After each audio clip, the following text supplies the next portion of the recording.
بسم الله الرحمن الرحيم. أعوذ بالله من الشيطان الرجيم.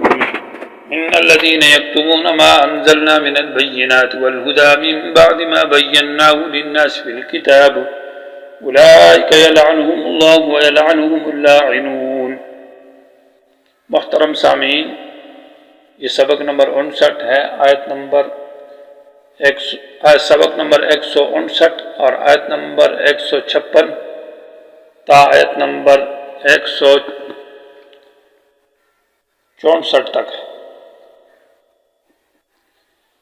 آیت کریمہ کا ترجمہ: یقیناً وہ لوگ جو چھپاتے ہیں اس چیز کو جس کو ہم نے اتارا، یعنی واضح احکام اور ہدایت کی باتیں، بعد اس کے کہ ان کو ہم نے کھول کر بیان کیا اپنی کتاب کے اندر، یہی لوگ ہیں کہ اللہ ان پر لعنت بھیجے گا اور لعنت بھیجیں گے لعنت بھیجنے والے، مگر وہ لوگ جو توبہ کر کے اور اپنے عمل کو درست کیا اور بیان کیا جس کو چھپایا، تو یہی لوگ ہیں کہ ان کے اوپر میں مہربانی فرماؤں گا اور میں توبہ قبول کرنے والا بڑا مہربان ہوں۔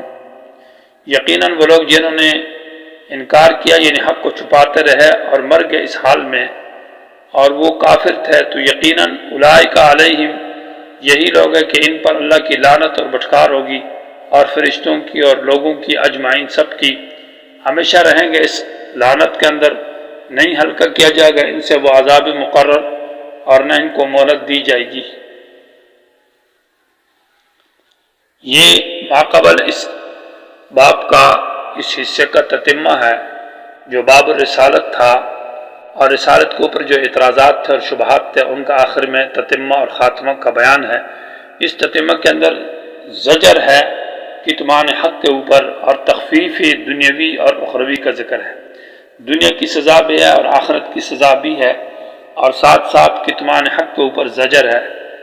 ربط ماقبل سے یہ ہے کہ پیغمبر پر جو لوگ اعتراضات کرتے ہیں اور آپ کی رسالت پر اعتراضات کرتے ہیں، در حقیقت اور خاص کر تحویل قبلہ اور صفا اور مروہ کا جو آخری اعتراض ہے کہ یہ شرک کے مواضع ہیں، ان اعتراضات سے اہل کتاب کا مقصد، یہود و نصارہ کا مقصد حق کو چھپانا ہے، حق کو دبانا ہے، تاکہ حق پر اعتراض کیا جائے اور حق کو لوگوں کے سامنے خلط مل کر کے حق چھپ جائے، تو ان کا یہودیت اور عیسائیت پھیل جائے۔ تو ان کے اوپر زجر ہے کہ جو اس طرح اعتراض کر کے حق کو چھپاتے ہیں ان کے لیے تو سخت سزا ہے، اللہ ان پر لعنت بھیجے گا اور وہ دنیا آخرت میں ذلیل رہیں گے۔ اور قریب میں صفا اور مروہ کے مسئلے کے اوپر اعتراض کیا گیا ہے، وہ ہے کہ صفا مروہ جو توحید کی مرکز ہے اور سائی جو حضرت ابراہیم علیہ السلام حضرت حاجرہ کی سنت ہے، تو اس کے اوپر اعتراض کر کے اس کو چھپانا چاہتے ہیں، اور اس میں وعید شدید ہے، سخت قسم کی۔ ان الذین، یقیناً وہ لوگ یکتمون جو چھپاتے ہیں، اور کتمان سے مراد یہ ہے کہ عدم الاظہار، حق بات کو ظاہر نہ کرنا، مال احتیاج الیہ، باوجود اس بات کے کہ اس حق کی احتیاج بھی ہے، حق بات کی طرف لوگ محتاج ہے، وہ عقیدہ ہے، وہ عمل ہے، اور وہ قرآن و سنت کی بات ہے، اور لوگ اس کے بیان کی طرف محتاج ہے، لیکن یہ لوگ بیان نہیں کرتے، باوجود اس بات کے اس کو ظاہر نہیں کرتے، تو ان کے لیے شدید قسم کی وعید اور دھمکی ہے۔ ما انزلنا، جس کو ہم نے اتارا ہے، اس میں مزید تاکید ہے کہ عام بات نہیں ہے بلکہ منزل من اللہ ہے، اللہ کی نازل کردہ بات ہے، من البینات، واضح احکام میں سے، والہدیٰ، اور ہدایت کی باتیں۔ تو من البینات سے مراد وہ احکام جو بالکل واضح ہیں، عقیدے کے اور اعمال کے احکام، مراد اس سے مثلا تورات ہے، زبور ہے، قرآن ہے، اور والہدیٰ جو ہدایت کی باتیں ہیں، اس سے مراد سنت اور احادیث ہے ان انبیاء علیہم الصلاۃ والتسلیمات کی، یعنی حضرت موسیٰ اور حضرت عیسیٰ اور آپ صلی اللہ علیہ وسلم جو آخری نبی ہے، ان کی جو احادیث اور سنت کی باتیں وہ ہدیٰ میں داخل ہے۔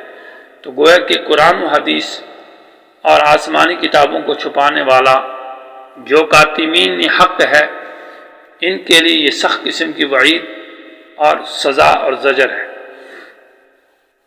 اس آیت کے اندر اگرچہ یہ آیت خاص ہے، نزلت فی واقعۃ خاص، مثلا فی الیہود والنصارہ ہے، لیکن اس امت کو بھی شامل ہے، اور اس کی وجہ یہ ہے کہ حضرت ابو ہریرہ رضی اللہ تعالی عنہ سے جب کسی نے پوچھا کہ آپ اتنی زیادہ روایات اور احادیث کیوں نقل کرتے ہیں، تو انہوں نے کہا جب یہ آیت میں پڑھتا ہوں ان الذین یکتمون ما انزلنا من البینات، تو مجھے ڈر لگتا ہے کہ میں کہیں کاتمین حق میں داخل نہ ہو جاؤں اور ان میں میرا شمار نہ کیا جائے۔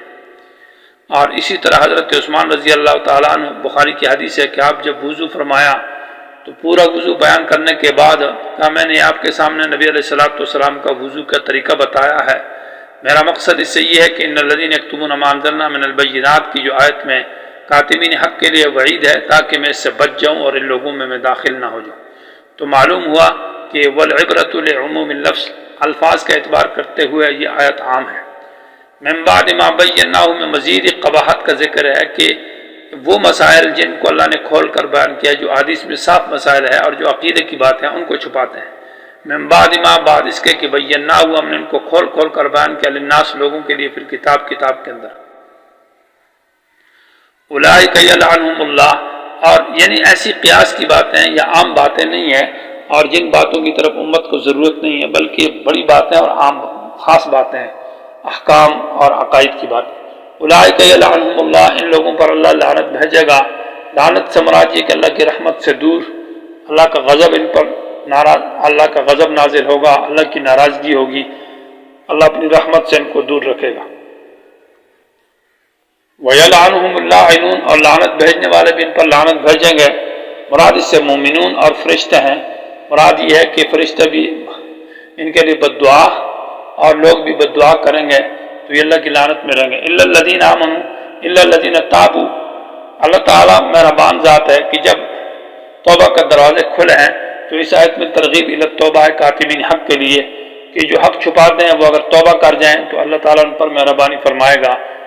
مگر وہ لوگ تابو، جنہوں نے توبہ کی، تو توبہ سے مراد یہ ہے کہ دل میں اس گناہ کی ندامت پر دل میں ندامت ہو، اور زبان سے استغفار اور توبہ کے الفاظ زبان سے پڑھے، استغفر اللہ واتوب الیہ، اور آئندہ نہ کرنے کا پکا عزم کرے اور اس گناہ کو چھوڑ دے۔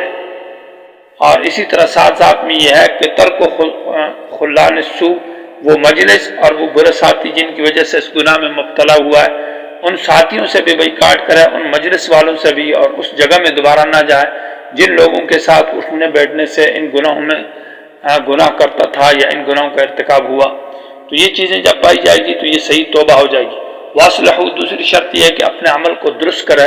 اصلاح عمل سے مراد یہ ہے کہ اطاعت کرے اللہ کی اور اللہ کے رسول کی مکمل طور پر، عقیدہ بھی درست کرے اور اپنے اعمال کو بھی درست کرے۔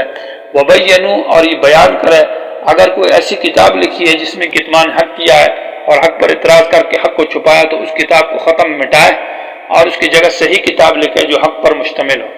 اسی طرح اگر یہ بیان کیا کسی ممبر کے اوپر یا کسی مجلس میں یا کسی خاص شخص کو، تو اسی ممبر پر جا کر اس مسئلے کو لوگوں کے سامنے دوبارہ بیان کرے، اس جلسے کے اندر اور اس مجلس میں یا کسی کے سامنے،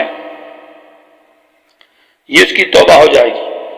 اور یہ توبہ تو علماء کی ہے 3 شرطیں، لیکن ان باتوں کے بارے میں جو حق کی باتیں ہیں اور جن کو لوگوں سے چھپایا ہے۔ اور سورہ آل عمران کے آیت میں ہے الا الذین تابوا واصلحوا، صرف توبہ اور اصلاح کرے، وہ اس صورت میں ہے جب کہ ایسے گناہ کیے ہیں جو کتمان حق کے ساتھ تعلق نہیں رکھتے، جو اس کے ذاتی گناہ ہے، تو وہاں توبہ کرنا ہے اور اپنے عمل کو درست کرنا ہے، چاہے وہ علماء ہو یا غیر علماء ہو۔ سورہ نساء کی آیت میں جو توبہ ذکر کی ہے وہ 4 شرائط، تابوا واصلحوا اور واعتصموا بحبل اللہ وبینوا۔ تو وہاں منافقین ہیں تو ان کے ساتھ سخت قسم کی شرائط لگائی گئی ہے تاکہ وہ مطلب اپنے عمل کو بھی درست کرے اور اللہ کی کتاب کو مضبوطی سے پکڑے اور توبہ کرے، اصلاح کرے۔ فاولئک اتوب علیہم، یہ لوگ ہیں ان کے اوپر میں مہربانی فرماؤں گا، مانا ان کی توبہ قبول کروں گا۔ وانا التواب الرحیم، میں توبہ قبول کرنے والا بڑا مہربان ہوں۔ ان الذین، وہ لوگ، بعض لوگ ایسے ہیں جو حق کاتمین حق ہے اور حق چھپاتے رہے اور اس سے توبہ نہیں کی، اور آج کل کرتا رہے کہ کل توبہ کروں، پرسوں توبہ کروں، اسی طرح حق مسائل کو چھپاتے چھپاتے آخر اسی حالت میں ان کی موت آ جاتی ہے، تو ان کے لیے قیامت کی سزا کا ذکر ہے۔ یقیناً وہ لوگ کفروا جنہوں نے حق کو چھپایا، اور وہ عقیدے کی بات ہے، وہ اعمال کی بات ہے، اور گویا کہ یہ حق کو جب چھپاتا ہے تو گویا کہ اس پر عمل بھی نہیں کرتا، گویا کہ اس سے انکار کرتا ہے۔ جب یہ گویا کہ ایک قسم کا انکار ہے تو یہ کفر ہے۔ پر اعتراضات اور شبہات کر کے اس کو دبا دیا گیا ہے. وماتو، اور اسی حالت کے اندر یہ لوگ مر جاتے ہیں، یعنی اس کو چھپاتے رہنے کی صورت میں اور اس سے انکار کرنے کی صورت میں. وہم کفار، اور اس حال میں کہ یہ کافر تھے. تو اولئک علیہم لعنت اللہ، ان کے اوپر اللہ کی لعنت ہوگی. یہ قیامت میں مراد ہے، تو لعنت سے مراد اللہ کی سزا ہوگی، اللہ جہنم میں سزا دے گا. والملائکۃ، اور فرشتوں کی طرف سے لعنت، مراد فرشتے اس کو برا بلا کہیں گے، زجر ڈانٹ ڈپٹ ہوگی. والناس، لوگوں کی ہوگی، تو اپنے اور پرائے اجمعین سب مراد ہے. اجمعین من اپنے لوگ بھی اور پرائے بھی. کلما دخلت امت اللعنت اختہا، کہ شاگرد پیروں پر لعنت کریں گے، مرید لعنت کریں گے، اور جن لوگوں کو انہوں نے گمراہ کیا ہے، بیان کیا ہے، وہ جس کے کارکن ہے، جو جماعت والے ہیں، وہ سارے کے سارے اس پر لعنت بھیجیں گے. خالدین فیہا، یہ لوگ اس لعنت میں ہمیشہ رہیں گے. اور لعنت میں ہمیشہ رہنے کا مطلب یہ ہے کہ اس لعنت کیونکہ جہنم میں ہوگی تو یہ جہنم میں رہیں گے. لا یخفف، نہیں ہلکا کیا جائے گا ان سے، العذاب، وہ عذاب مقرر جو ان کے لیے مقرر کیا گیا ہے. اور ولا هم ینظرون، نہ ان کو مہلت دی جائے گی. مہلت کا مطلب یہ کہ توبہ کی توفیق نہیں دی جائے گی، یا توبہ کے لیے مہلت نہیں دی جائے گی. اور نہ ہی مہلت دی جائے گی کہ دنیا میں واپسی کی طرف، اور نہ ہی مہلت دی جائے گی وقفہ کہ وہاں تھوڑے سے تاخیر ہو جائے عذاب میں، بلکہ پھر فور سزا میں ڈالا جائے گا. یا یہ کہ ولا هم ینظرون مانا ان کی طرف نہ دیکھا جائے گا نظر رحمت اور شفقت سے. اللہ تعالیٰ میری اور آپ کی حفاظت فرمائے.